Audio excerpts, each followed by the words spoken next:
Hello viewers. In today's lecture, we are going to discuss how to tell an engaging story using the medium of documentaries. I have with me in the studio Sayantan Mukherjee, who has just graduated from ILIT College. He has graduated in media science and he is about to enter the industry as a professional. So coming back to the discussion, when we say documentaries, we have to be very clear that we are not talking about corporate films or promotional films, but we are talking primarily about independent documentaries.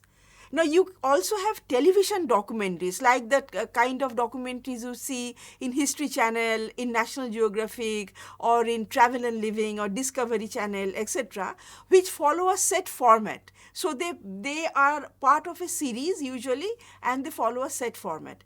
Whereas in an independent documentary, the filmmaker is free to play with the format, to experiment with form, and the filmmaker definitely should express his or her personal views through the documentary. So an independent documentary that way is a very personal endeavor, and it becomes more powerful and it connects with the audience better if a story is told through that medium.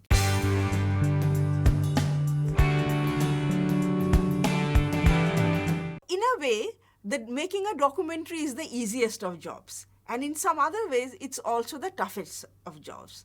Now, why is it an easy job? Because you don't need stars, so there are no stars to throw tantrums.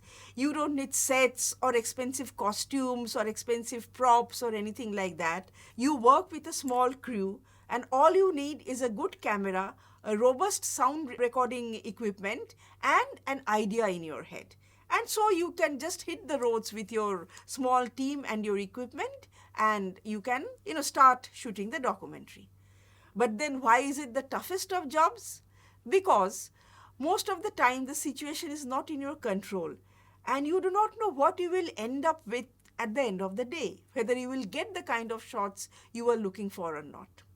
Also, secondly, you have to rely a lot on your instincts, because since you cannot direct your characters in that sense, you have to be very, very alert, when they're about to say something very, very significant or when something very important for the film is going to happen. So you have to work on your instincts, you have to think quickly, you have to take quick decisions, and most importantly, your camera has to be on at the right place at the right time in order to capture the right moments in the documentary, which will make your film a winning film. So, therefore, it requires a very different kind of discipline to make documentaries and much more patience, because you have to keep on probing, keep on prodding till you get the kind of footage or you get the kind of sound bites you want. And that requires a lot of patience, a lot of tact on the part of the filmmaker. So therefore, when you are expressing through the medium of documentaries, you are actually probing deeper into the lives of the people, and you have to motivate them, you have to get them to speak their mind, because to begin with, they always try to impress you. But then eventually you have to go on probing till they speak out the truth, till they speak their mind. And in your film, you have to give a fresh perspective to an old issue. Say, supposing you are making a film on global warming. So there are already so much written about global warming, there are so many films on global warming, but your film should contribute something new that nobody has spoken about or the way nobody has thought before. All right, your film should not repeat what has already been said or already been talked about or already been filmed in the earlier films. Your film should always contribute something new or show an old thing from a fresh perspective, from a fresh angle. And you have to bring out the truth embedded deep inside the facade. So therefore, you should not cover just the surface reality, but you have to probe deeper. And that's where the challenge of a documentary filmmaker lies. And when we talk about truth, that a documentary filmmaker is in search of a truth, we have to remember that truth is stranger than fiction. So do you agree that truth is stranger than fiction? Yes, indeed.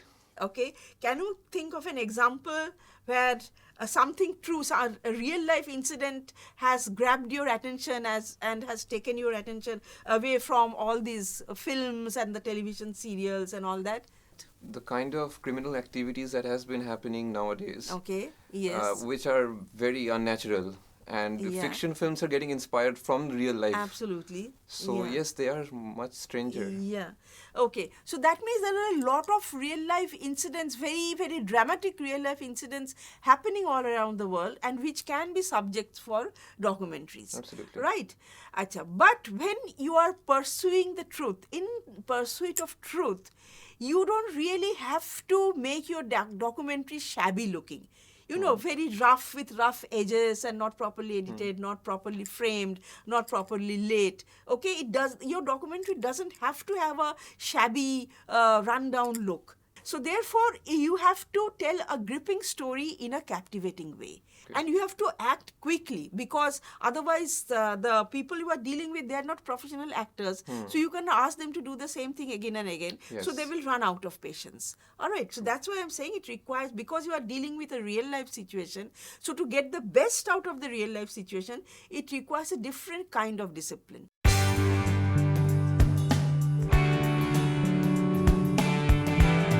When you are doing a documentary, you ask yourself these questions. Number one, why do you want to tell the story? What is there in the story which the people will connect with? Okay. What is there in the story to hook the audience? You have to be very clear about that. Okay. If there is nothing that engaging, okay, then there is no point making a documentary on it. Then how would you give your story a dramatic arc? There has to be a development, okay? And just like a 3-act structure, but not always a strictly 3-act structure. So you have to give it a dramatic arc. Okay. And then what thoughts would you want to leave your audience with? Because a documentary is not made for purely entertaining the audience, but it is made to provoke the thoughts of the audience, to create an awareness. So therefore, you have to leave your audience with very strong thoughts or strong ideas to ponder upon in the last sequence of the film.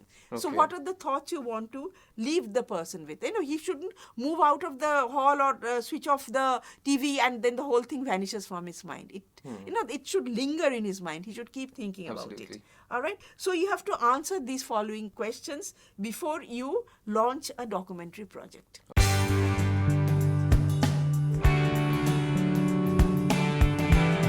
Various situations may inspire you to make a documentary. Say, for example, sometimes you get the end of the story first and you have to work backwards. For example, Bangladesh, the terror attack that happened in Bangladesh. Yes. All right. Now, who were they? What motivated them? Why this terror attack? So, if your story, supposing you want the story to culminate in the terror attack, okay? So in your research, that's the starting point of your research.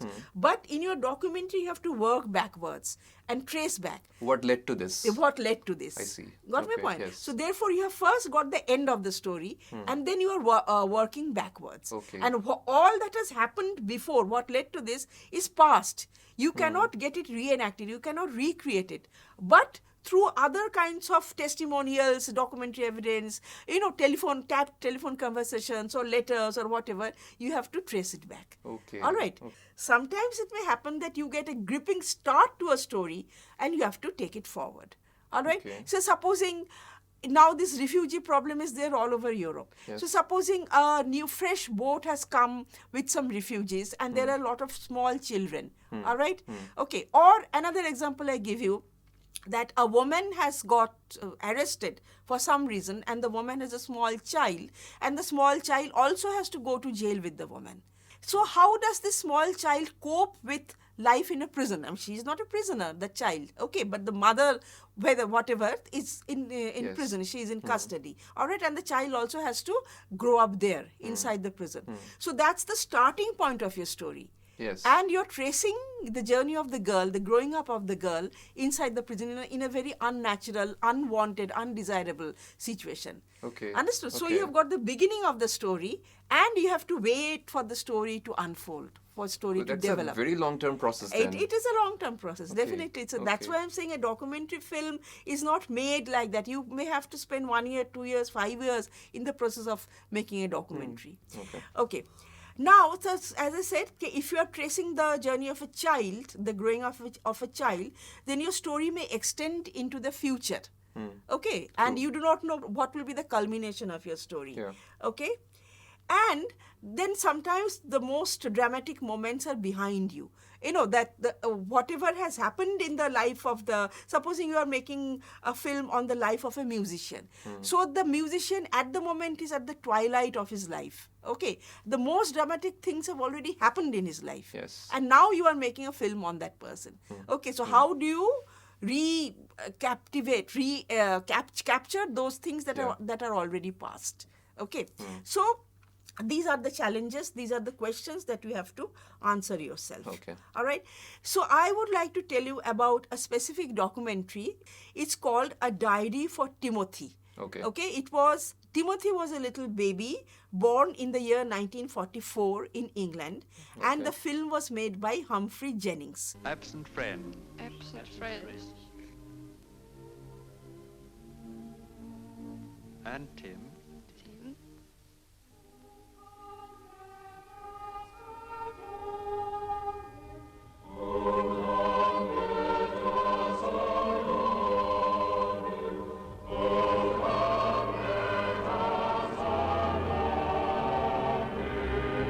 It is tracing the first 6 months in the life of this little baby, Timothy.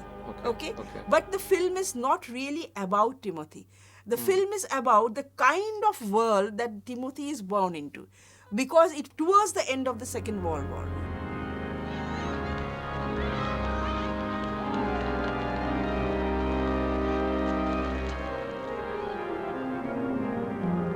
And it was definitely a war situation in England, and not a very natural peace situation. And into that war situation, the baby is born. It's basically an anti-war film. Okay? But the backbone of the story is that the first 6 months of the baby Timothy. Now, coming to the Indian examples, there is a recently made film called Bilal, made by Saurabh Sarangi. So this is the poster of Bilal. This is a drawing by Bilal.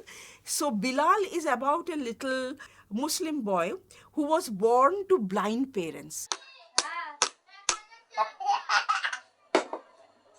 Pop. Pop. दूसरा वाला भी दबाओ. दूसरा वाला. Why Saurabh Sarangi decided to make a film on Bilal? Because one day he went to visit the mother. He was doing some work with the mother, Jorna, who was blind. He went to visit the mother, and the mother was in the hospital. The baby was, I don't know, 2-3 months or maybe a little older than that. And mother couldn't see, all right. But the baby saw Saurabh, and the baby sensed something, and the baby touched the mother, that to say that somebody has come. Okay. The baby touched the mother. Okay. And that moved Saurabh Sarangi. What kind of relationship will develop between the parents who are blind and the child who is normal, who can see? Question. Asho. Sit down. Sit down. কি হলো বাবু? মিনু পয়সে রে। হাত ব্যথা করছে? করবে তো। ঘুম পেয়েছে? দুধ রুটি দেবো? তো কি খাবি? কাছেরই মতো আমি ভেঙে যাই আঘাতে।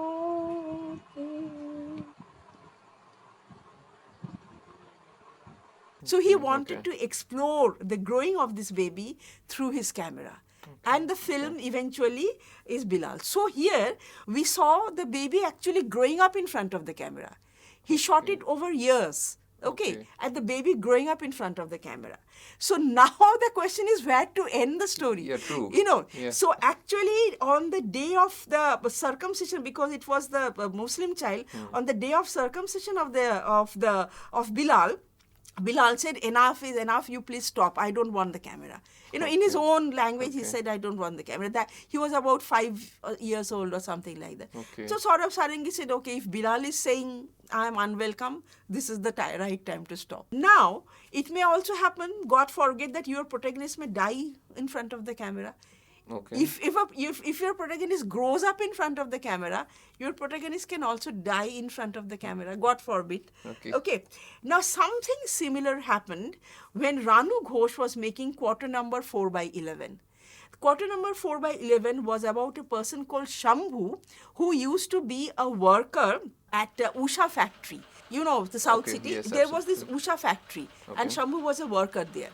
So when the Usha factory owners sold off the property to this developers of South City, all their workers were evicted from their quarters, but Shambhu refused to go. লোককে শো করছে শম্ভু সিং থাকে না, কেউ নেই ওখানে, কোনো কোয়ার্টার নেই, দেখে এই বিল্ডিংটা আছে কি করে, এইটাই খালি প্রমাণ, মানে এটা আছে কি করে, যখন সব ভেঙে দিয়েছে এটা কি করে আছে, নিশ্চয়ই কারণ আছে, এর মধ্যে আছে, এটা এখন পেপারে দিলে ছবি বোঝা যাবে। वो क्वार्टर में कौन कौन रहता है? अभी रह रहा है, हमारा भाई है, भाई का परिवार है, उसका लड़का है, और आपका परिवार? आई थी बीच में आज का 10 दिन पहले, उसमें जब से भुगने नहीं।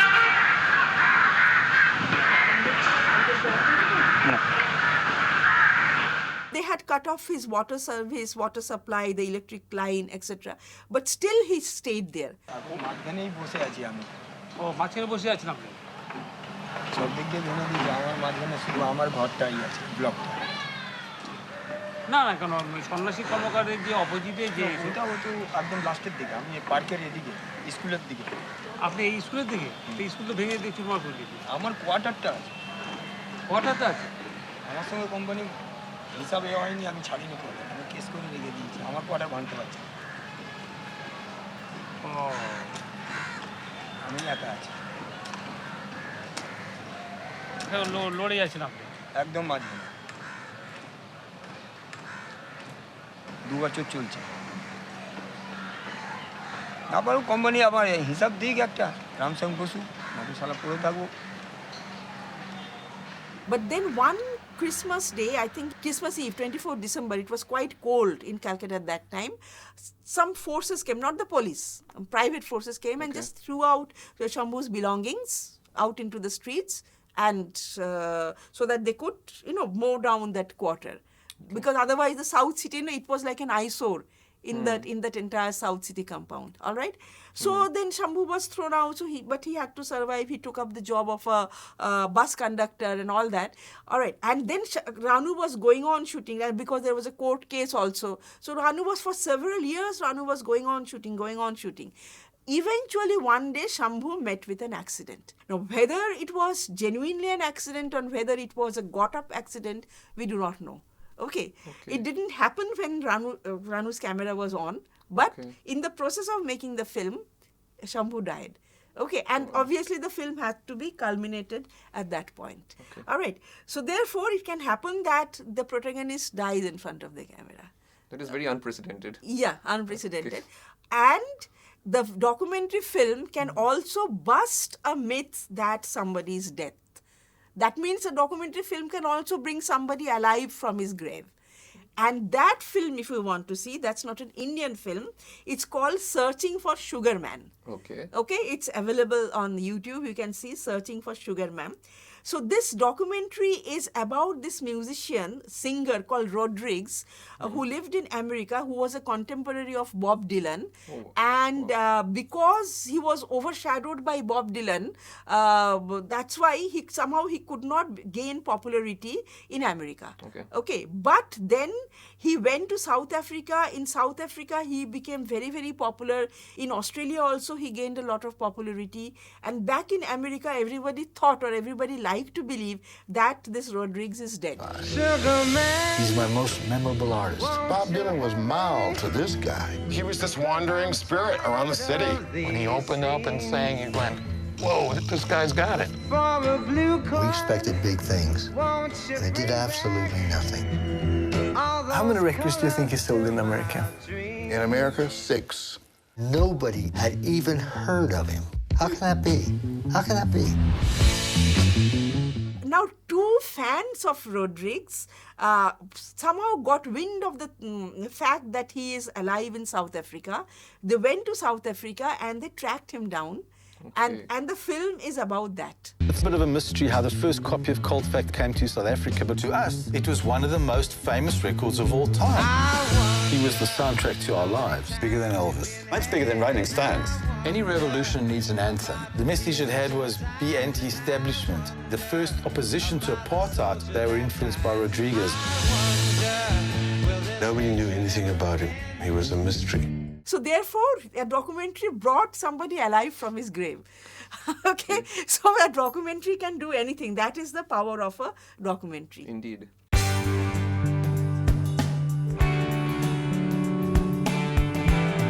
Every documentary can also be considered as a journey film. Whether it is a journey in the real sense of the term or in the metaphoric sense of the term, every documentary is a journey. It's a journey of somebody's life. Okay? Yes. But there are some documentaries which are actually journey films. Okay. For example, Ram Ke Naam. Okay. Who was the director of Ram Ke Naam? Anand Patwardhan. Now, in what way is Ram Ke Naam a journey film? Because when Advani decided to do a Yatra, at that time in the 80s, Anand Patwardhan decided to follow Advani's Rath Yatra with his camera. Okay. So as the Rath progressed, Anand Patwardhan's camera also followed.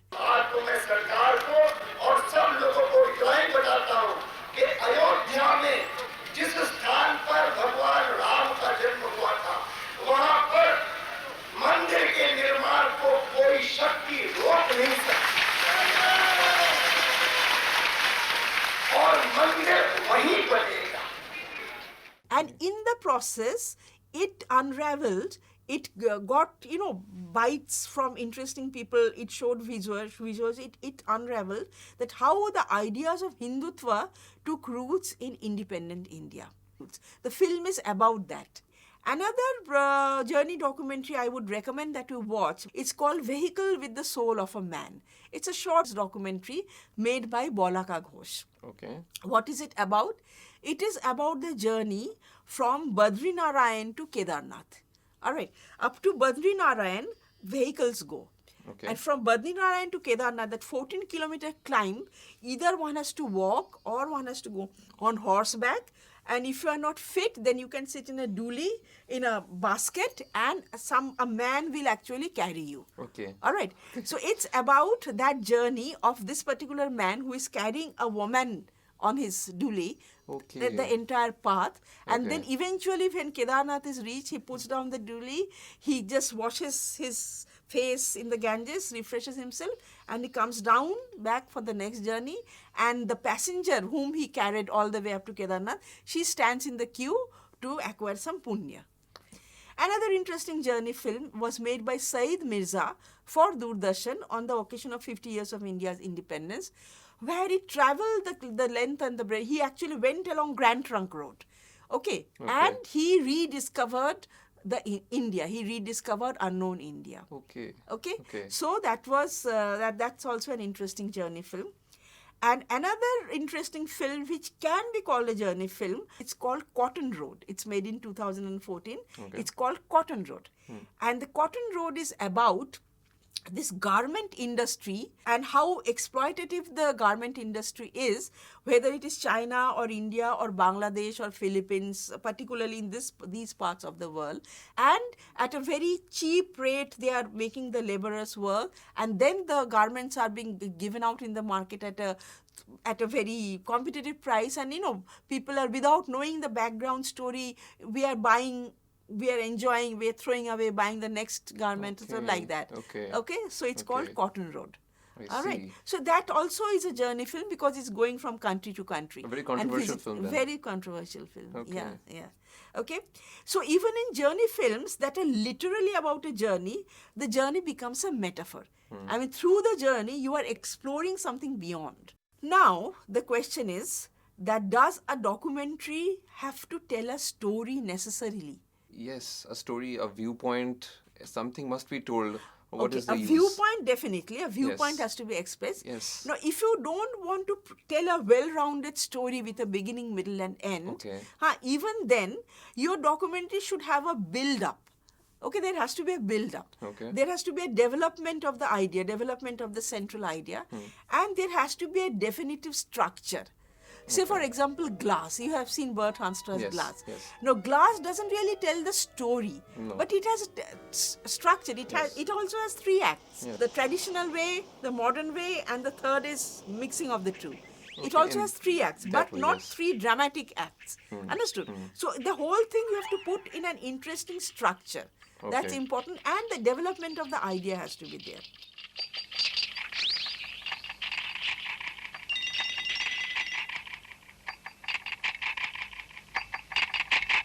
And most important, the documentary has to connect emotionally with the audience.